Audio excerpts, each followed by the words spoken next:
भाई जरा मेरी बॉडी देखो, जिम का ट्रेनर भी बोलता है। भाई आप मुझे क्यों नहीं सिखा देते? अरे बालवीर भैया, तुम्हारी बॉडी देखकर तो लगता है प्रोटीन की जगह पराठा खाया है।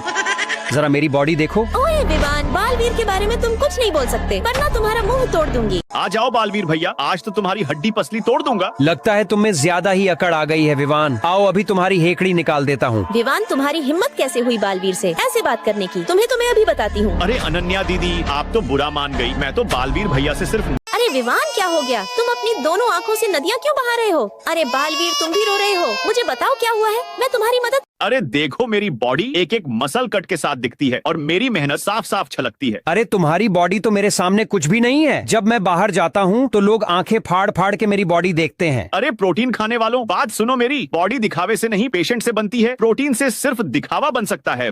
मोटा होने का भी अपना ही अलग फायदा है। जितना चाहे उतना खा सकते हैं। हाँ बालवीर भैया, ऐसा ही है। साला पेट कभी भरता ही नहीं है। खाते जाओ और खाते जाओ। और खाने के बाद जो गैस निकलती है, उसके बाद तो मजा ही आ जाता है। अरे कुछ भी कह लो, मुझे तो खाने में बिरयानी पसंद है। और तुम्हें क्या पसंद है? ये सब क्या देखना पड़ रहा है? अच्छा है मैं अंधा हूँ। और अभी तो रुको, क्लाइमैक्स अभी बाकी है।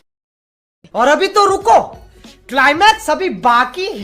आ जाओ बालवीर भैया, देखते हैं किसकी हाइट ज्यादा है। अरे विवान, हाइट बाद में देखते रहना, पहले मेरा मुकाबला करके दिखाओ। और मैं भी हूँ विवान, आज हम दोनों मिलकर तुम्हारी हवा निकाल देंगे। अरे कौन है बे जो मेरे छोटे भाई विवान को परेशान कर रहा है? मैं सोने जा रहा था, तुम्हारी वजह से सो नहीं पा रहा हूँ। आ जाओ, पहले तुम्हारा हिसाब किताब कर देता हूँ। सॉरी बालवीर, गलती हो गई।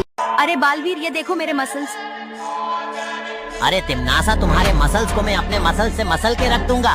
अरे बालवीर, ये देखो तुम्हारी बॉडी मेरे सामने कुछ भी नहीं। अरे अनन्या, अपनी औकात में रहो और इधर देखो।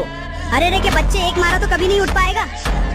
अरे तुमने वो कहावत नहीं सुनी क्या, ओल्ड इज गोल्ड? अरे भाई, किसी गरीब को मदद की जरूरत है क्या? बहुत पैसा है मेरे पास। अरे इसके पास तो कुछ भी नहीं है। ये तो खुद ही मेरी कंपनी में काम करता है। मैं करूंगा तुम सबकी मदद। अपने पैसे का ज्यादा शो ऑफ मत करो तुम दोनों, वरना अभी सब चलाकर राख कर दूंगा। तुम सब लड़ते रहो आपस में, मुझे तो बहुत जोर से नींद आ। अरे शरीर में ताकत चरचर बोल रही है और लड़ने वाला कोई मिल नहीं रहा है। कोई तो लड़ लो हमसे। लगता है तुम में ज्यादा ही ताकत आ गई है विवान। आ जाओ तो फिर हो जाए मुकाबला। देखते हैं तुम में कितना है दम। अरे बालवीर भैया, मैं तुमसे नहीं लड़ सकता। मैं तो मजाक कर रहा था। ये सब क्या देखना पड़ रहा है? अच्छा है मैं अंधा हूँ।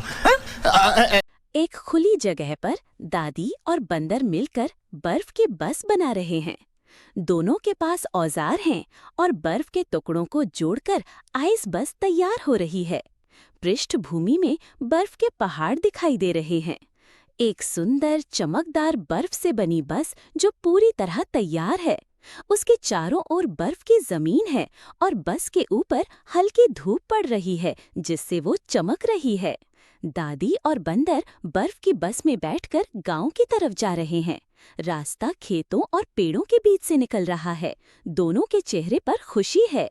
गांव के लोग बर्फ की बनी बस में बैठ रहे हैं। बच्चे, बूढ़े, महिलाएं सब उत्साहित हैं। गांव की पृष्ठभूमि में मिट्टी के घर और हरे भरे पेड़। दादी बर्फ की बस चलाकर गांव के लोगों को शहर ले जा रही हैं। शहर की इमारतें दूर दूर नजर आ रही हैं और बस सफेद बर्फ से चमक रही है। एक बर्फ से बना घर, जिसके अंदर एक दिन मुर्गा बांग दे रहा था। तभी सामने से मुर्गी आई।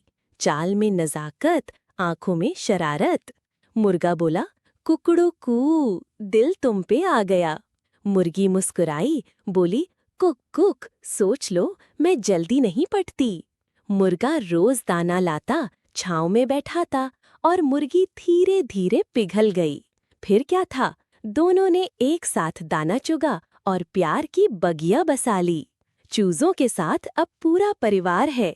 एक प्यारी सी को कहानी।